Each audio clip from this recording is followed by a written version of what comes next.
don't know what to say after Nicole, who is, her and her classmates are so inspiring what they are doing. They are now voting age, 18, 19 years old, and using what happened to affect change in our country, all over the country. So Republicans, gun safety opponents better watch out, because a new generation is coming, and they are so inspiring and so talented. So thank you so much. And obviously also a huge shout out to Hector and Rachel and Steve, who also voted on that gun safety bill and helped it get across the line. So shout out to them. And obviously to Senator Murphy as well, who was as much responsible federally as he was at the state for leading that charge as well. So thank you, Senator Murphy. When that bill was passed, President Biden, at the behest of Senator Murphy, flew to Hartford to say this is one of the most comprehensive, effective gun safety bills in America at reducing violent and crime and gun shooting victims. So he came to Hartford to sign the bill with Governor Lamont and Senator Murphy. That's how effective and incredible the bill was. And it's true, it has saved lives. We know that nationally, the Safer Communities bill has saved lives, and at a state level, even more with that gun safety bill. So it is, we should all feel really, really hopeful that change is possible. So. I was working in the Biden administration with Secretary Miguel Cardona, when we were in the middle of a meeting talking about school reopening, and staff came in and said, Secretary Cardona, we got to end this meeting. There's been a mass shooting in Uvalde.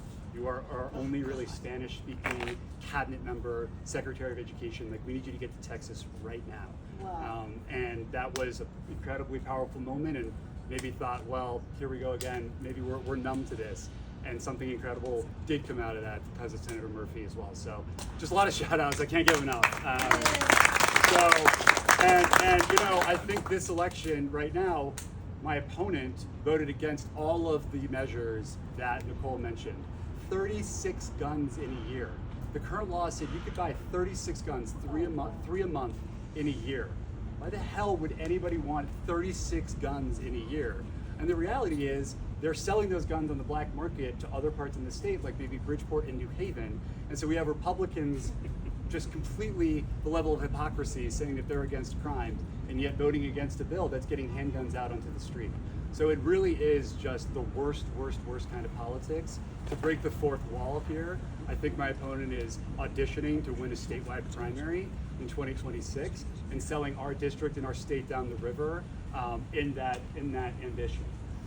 So I see this election as really a cause and effect election, as a signal to politicians across the state that if you vote that way on gun safety, if you vote that way on a woman's right to choose, if you don't stand up and denounce Donald Trump, who's a wannabe dictator, when all Republicans across the state are doing that, like Chris Shays, Mitt Romney, Dick Cheney, never thought we'd be on the same page with Dick Cheney, right. But he has been. So this is a moment for political courage, and it's a moment for accountability, to say you are going to be thrown the hell out of office if you approach issues this way in our state and for our district.